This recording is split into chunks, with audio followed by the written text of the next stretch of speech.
All right.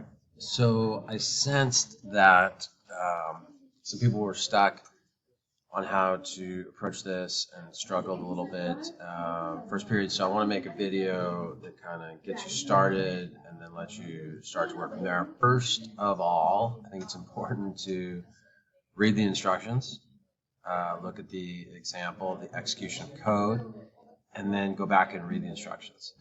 Where I think people get stuck a lot is they're trying to, in their own minds, think of like writing the entire program all at once. And I think that's not the way we want to do things. We want to break things down into small pieces.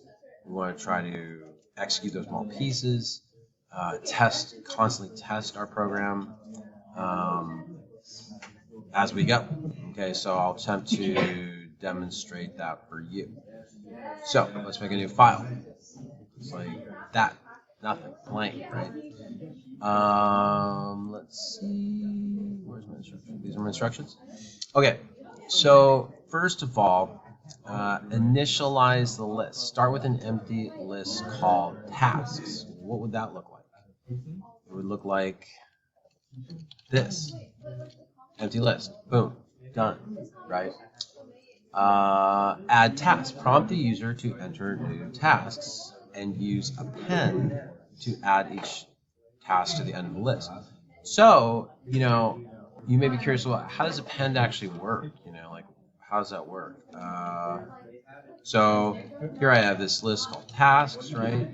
Append works like this, tasks dot append, dishes or something. And then we take a look at what tasks is. And we see it's listed as dishes in it. What if we append again? What's going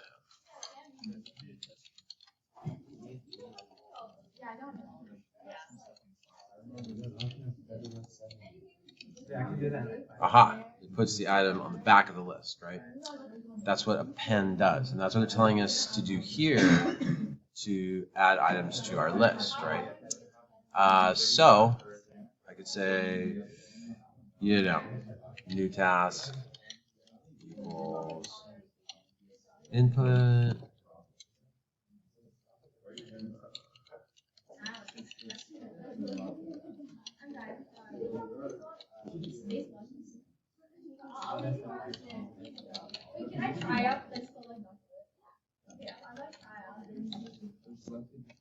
All right, so that's me asking for a new task, putting it in the list here. Let's run this guy.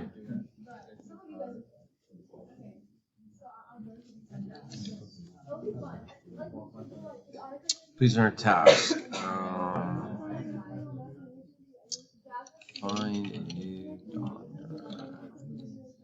Okay, let's see.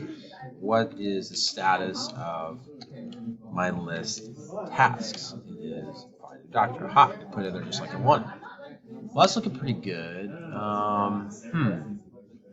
Let's take a look at the interaction of our program. And it says,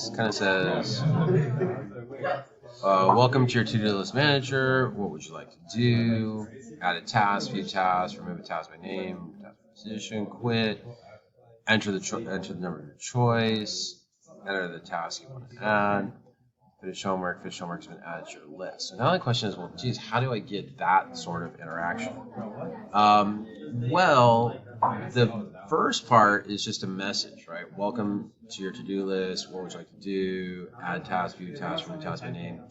This is just essentially a string. So I could just kind of copy this if I want. Come back here and say,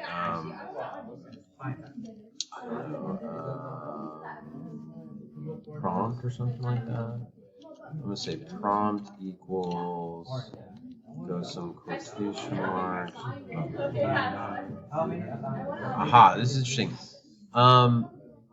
Okay, so there's a couple ways I could do this. If I want to make like a long formatted string or whatever, I think I just do triple quotation marks. I'm very curious. I'm very curious what that would look like if I printed out.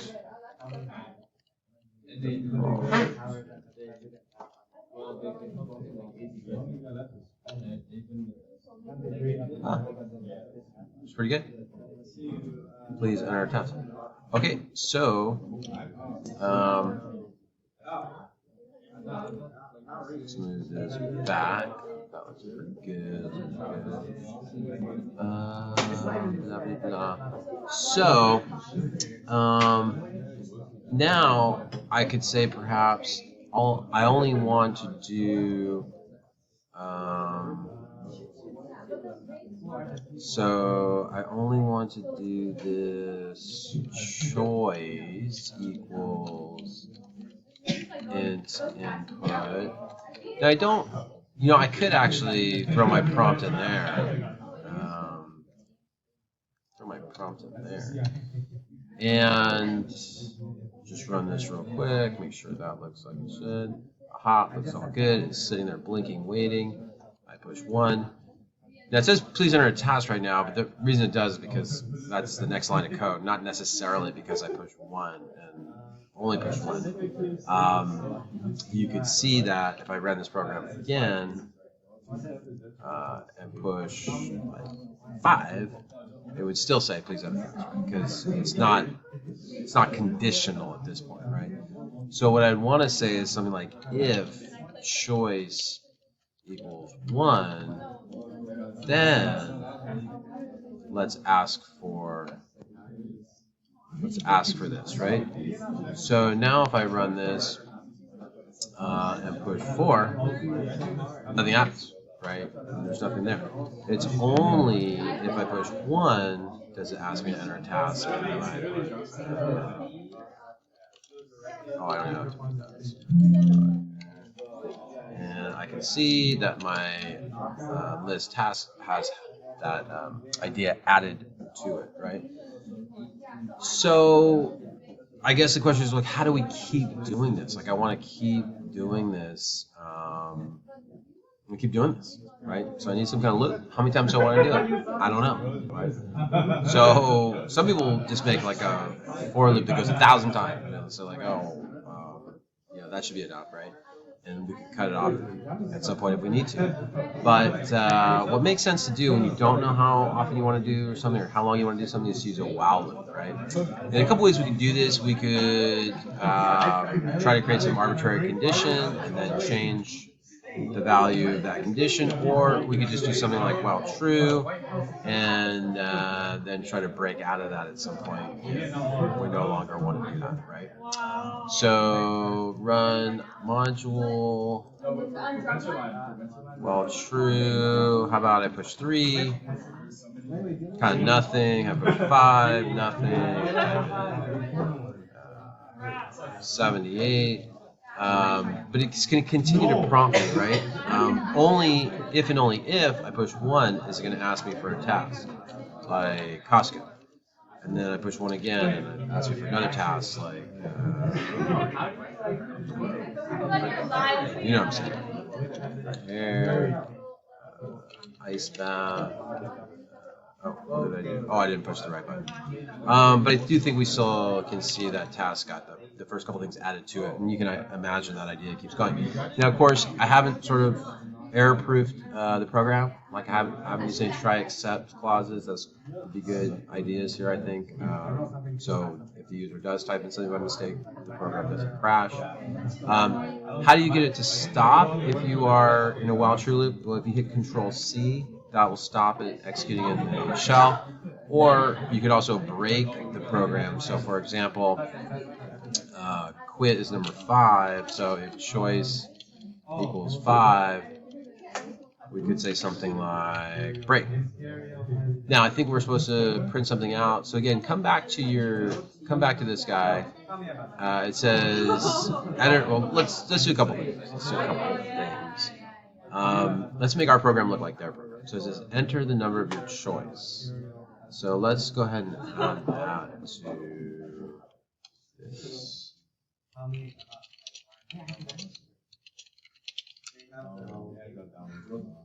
And then it says, what else does it say? It says,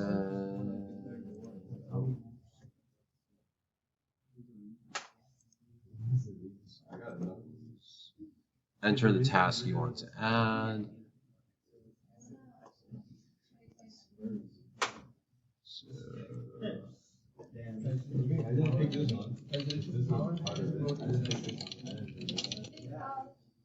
And then choice equals 5. I think it says something like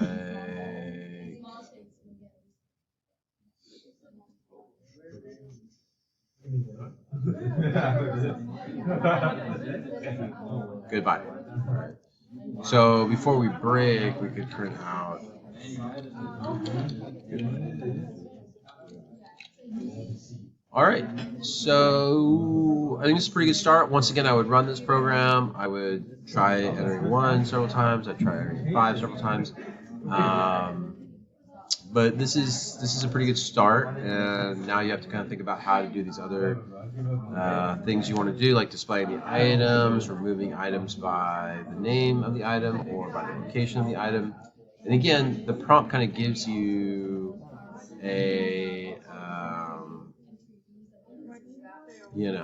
kind of hints here on what you should be doing. So, if you're removing tasks by name, you should use the remove method, right?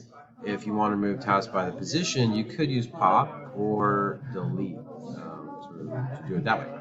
So experiment with that. And again, if you're curious how these methods work and will affect your list, create a list in the shell, add items to the list, and then try to use these methods and see how they work. Okay, constantly try to break a large problem down into small problems, and create small pieces of code to test and make sure you understand how the small pieces of code are working, fit those small pieces together with the rest of your code, keep incrementally adding onto your code, building your code, constantly keep running your code, constantly keep testing it, and you'll find that it's a lot easier to problem solve, debug, fix problems later on because you've only added a couple small things. So it was working a certain way, you added a couple lines of code, now it's not working.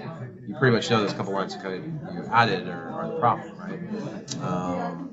So anyways, good luck. I don't want to show you everything, but I want to give you some kind of idea how to start it, as well as kind of the way to think about it and approach it. Enjoy.